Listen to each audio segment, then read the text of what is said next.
Hello dear viewers, welcome to this edition of the News in English here on Rwanda Television. My name is Serge Nhori. As always, we'll begin with the headlines.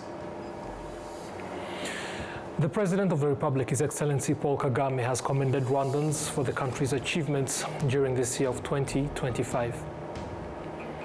And on the international scene, the Qatar Philharmonic Orchestra is blending cultures on one stage.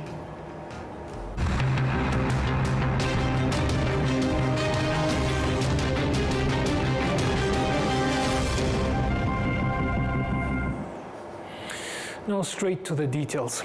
President Paul Kagame has challenged the Rwandan youth to make personal development a priority for them to be able to build the nation. Adam Squizera with the details. At the end-of-year party hosted by President Paul Kagame and First Lady Jeannette Kagame, the President of the Republic of Rwanda said that Rwanda has achieved great things during this year, achievements worth of celebrating, and took the opportunity to thank everyone who contributed to the country's progress.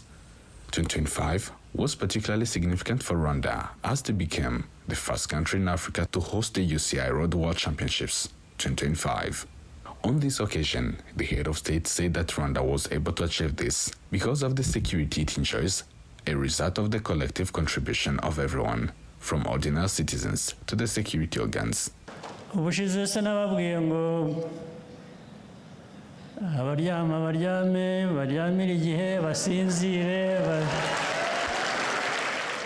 is also possible because we have security. Last time, didn't I tell you that you should sleep, but sleep at the right time and rest? I was not only talking about sleeping, but about sleeping at the right time. The other time is for working, just as you do and as others do. I thank our citizens across the country for their crucial role in preserving our security. Our young men and women, your friends, your brothers and sisters who work all day and night, sometimes losing their lives so that yours may go on. It is an enormous sacrifice for people to lose their lives to allow you to live yours. I thank them sincerely. There are also families, the parents and relatives of those young people who will never again share joy with their loved ones because they gave their lives so that yours could continue. But I want to tell you that those families are not alone. We stand with them every day. Batanze ubuzima bwabo kugira ngo ubwanyu bukomeze bubeho.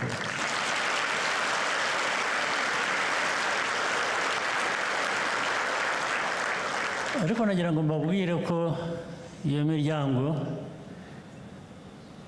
itari yonyine turi kumwe nayo. President Paul Kagame further urged the youth to harness the energy they possess to build themselves and contribute to the country's development. Ahasigaye rero mwebwe rubyiruko muri hano cyane cyane. To you, the youth who are here, you are the majority of the Rwandan population. Having 75% of the population under 30 is an immense source of strength. We have to ensure that strength is anchored in our values and meaningful work that enable you to build yourself and your country. You cannot build Rwanda without building yourself first. That is what I ask of you, and that is what I wish for you. Ibyo rero nibyo mbasaba, nibyo mbifuriza mukomerezaho. President Kagame and First Lady Jeannette Kagame hosted more than 2,000 guests, including government officials, private sector representatives, diplomatic corps, youth, and people from various professions. Thank you, Adams, for that report. Now, the Ministry of Gender and Family Promotion has called on families that are living in harmony to support those facing conflicts and help them to overcome their challenges, saying that it is the path toward meaningful national development. This was discussed during a dialogue on family stability held at the Parliament on Tuesday. The Forum of Rwandan Women Parliamentarians organized the meeting, which aimed to jointly assess the current state of the family, the challenges it faces, and the impact of those challenges on the general well-being of Rwandans and the country. We commend the Rwandan Women Parliamentary Forum, FFRP, for its continued leadership in championing gender equality, women's empowerment, women's rights, family well-being, and inclusive governance as pillars of national development. And it has been UN Women's honor to walk this journey with you through our strategic partnership. This dialogue is convened around a shared conviction that stable, safe, and empowered families are the foundation of Rwanda's peaceful coexistence, social cohesion, and accelerated development in a world where these values are fast evaporating. Families are where values are transmitted, responsibilities are learned, and leadership begins. When families are protected and empowered, they raise citizens who contribute positively to society and leaders who serve with integrity and compassion. Honorable members, the purpose of today's discussion is not only to exchange views, but to collectively identify practical strategies to prevent and address challenges that undermine family stability. These challenges, whether social, economic, cultural, political, or ideological, require coordinated action across generations, institutions, and sectors. Intergenerational dialogue is especially important in this context. Elders carry wisdom, lived experiences, and cultural values that have sustained our Rwandan society over the years. Young people bring energy, innovation, and new perspectives. When these generations engage in mutual respect and open dialogue, solutions are co-created, which are both rooted in tradition and responsive to contemporary realities. At the same time, young people face real and evolving challenges. Addressing these challenges early through prevention, mentorship, and positive role modeling helps deter inappropriate behaviors that support youth to grow into responsible parents, engaged citizens, and ethical leaders. Now, residents across the country are calling for increased efforts to improve service delivery, particularly at the local government level, noting that there are still areas where poor services persist, undermining the principle of putting the citizen first. Analysts of development and governance say that beyond inconveniencing citizens, poor services also slow down the country's development. At the 17th National Congress of the RPF Inkotanyi Party, the President of the Republic, His Excellency Paul Kagame, once again criticized poor service delivery within administrative institutions, emphasizing that no leader should ignore the concerns of citizens. The 2025 survey conducted by the Rwanda Governance Board on citizens' perceptions of governance and the service delivery showed that at the national level, citizens are generally satisfied with service delivery and governance at a rate of 76.7%. Now, experts in community development and economics say that countries in sub-Saharan Africa, including Rwanda, have significant opportunities to continue accelerating economic growth because they have such a large population that is of young people compared to other regions of the world. Rwanda continues to rank among countries experiencing rapid economic momentum each year, as confirmed by figures from the International Monetary Fund and the World Bank. Data from a report by the United Nations Economic Commission for Africa shows that the African continent now has a population of more than 1.5 billion people, of whom 70% are young people under the age of 30. Each year, more than 20 million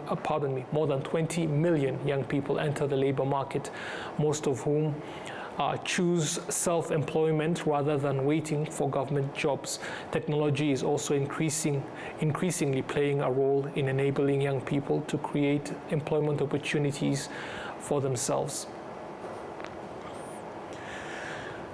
Now, institutions in environmental protection here in Rwanda are encouraging owners of petrol-powered motorcycles to switch to electric ones, noting that motorcycles currently account for 50% of vehicle-related air pollution in the country. Olive Nete with the details. Owners of petrol motorcycles continue to inquire about the requirements for converting their bikes to electric, while those who have already made the transition are seen exchanging and charging batteries. Most riders acknowledge that electric motorcycles offer numerous advantages, including lower operating costs and reduced emissions. However, many are calling for financial support, citing the conversion cost of approximately 800,000 Rwandan francs as a major challenge. If there can be a way we can pay in installments while working so that you can also find a way to develop yourself, that would be really helpful. Environmental researcher Dr. Gershom Abaho explains that petrol-powered motorcycles contribute significantly to air pollution and pose serious risks to public health and the environment. It affects not only air pollution, what we call air pollution, but also it affects the health of people who use them, but also the people in the environment. We have seen that it also pollutes water, it pollutes soil, it even causes what we call carbonation-induced corrosion in our infrastructure. That is all about, but also economic-wise, or socio-economic-wise, these motorcycles, fuel-powered motorcycles, really cause a lot of noise. Rwanda currently has an estimated 15,000 electric motorcycles, including about 120 converted from petrol engines. By 2031, Rwanda Electric Motor, led by entrepreneur Donald Rukotana Kavanda, plans to convert 30,000 motorcycles, while also providing financial and technical support to riders willing to make the switch. I know that it's a challenge. The riders to get 800,000 for retrofitting their bikes is not a simple task, but we have put up a mechanism of paying in installments, where they pay the advance for the commitment of the service, and then they would be paying little money like 15,000 per week that would be accumulated up to the 800 Rwandan francs that would make the service complete. According to the Ministry of Infrastructure, Rwanda has close to 120,000 petrol-powered motorcycles, with 70,000 used in public transport and 30,000 operating in the city of Kigali. The Ministry of Infrastructure urges motorcycle owners to embrace the transition to electric mobility, emphasizing that it is the most sustainable and economically viable long-term solution.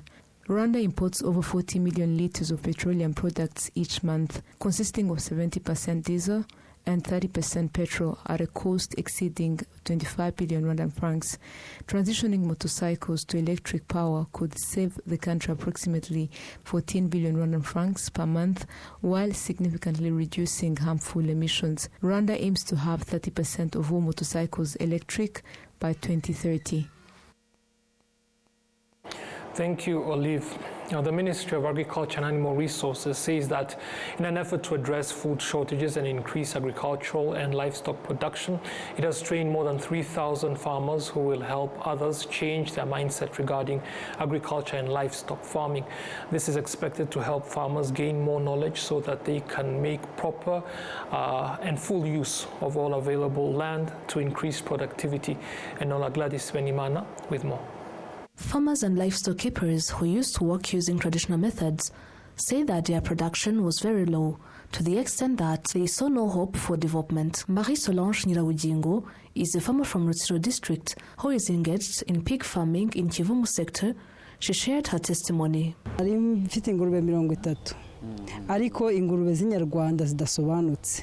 I had 30 pigs, but they were not in good condition and did not grow well. So even after 2 years, they did not show any productivity. Besides, we were not able to feed them properly because we only fed them grass, which made them unproductive.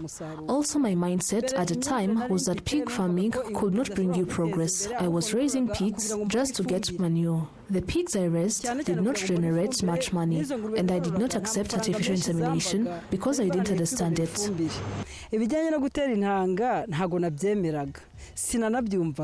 She says that after being trained at the farmer field school, she put into practice what she learned, which led to a significant increase in her production. She adds that she has now started sharing this knowledge with other farmers in their groups. The goal of teaching through farmer field schools is to increase agricultural and livestock production so that Rwandans can become self-sufficient in food through the efficient use of available land. Professor Alfred Rizoza, an expert in agricultural economics and a lecturer at the University of Rwanda, affirms that food self-sufficiency is achievable in Rwanda. He adds that there is hope if agriculture is carried out by knowledgeable people who introduce innovations, including the use of modern technology. Birashoboka ko u Rwanda rwakwihaza mu biribwa ndetse urebye usubiye inyuma gato ubona ko ari intambwe nini cyane. It is possible for Rwanda to become self-sufficient in food. Even if you look back a little, you can see that significant progress has been made. If we say that today we are able to meet over 70% of our food needs, that is a very big step. Another point is that the land we have is not being used to its full potential. Instead, the way it is managed will determine increased productivity. When you talk about proper usage, management and technology, these will allow the yields we hope for per hectare to double. We can confidently say that without the necessary knowledge and capacity across the country, the development we desire cannot be achieved. The State Minister in the Ministry of Agriculture and Animal Resources, Dr. Solange Uituze, says that the ministry has chosen to promote knowledge-based agriculture and livestock farming, adding that the progress achieved so far in this sector is encouraging. In the program we have for achieving food self-sufficiency, you know that we started the Food Basket program. These are sites where we want people to both farm and carry out livestock farming, knowing what they are doing, not just randomly or because they have nothing else to do, but as professional farmers and livestock keepers. We see them as strong hands because they speak the same language as their peers and understand each other. As we gradually have more people knowledgeable in agriculture, we are confident that the inputs we used to put in vain will now yield tangible results, because those applying them will know exactly what they are doing, when to do it, and we are putting efforts into this as well. Since the launch of the Farmer Field School program, more than 3,000 change agents have been trained. Currently, the Farmer Field School program is implemented on selected crops and livestock activities, including potatoes grown in Burera and Rutsiro districts, cassava grown in Ruhango and Bugesera districts, maize, rice and vegetables in Gatsibo district, dairy cattle farming in Nyagatare and Burera districts, and modern pig farming in Rutsiro district. I hope you had a prosperous 2025, and I wish 2026 to be even better for you. Now, until I see you again, it's goodbye.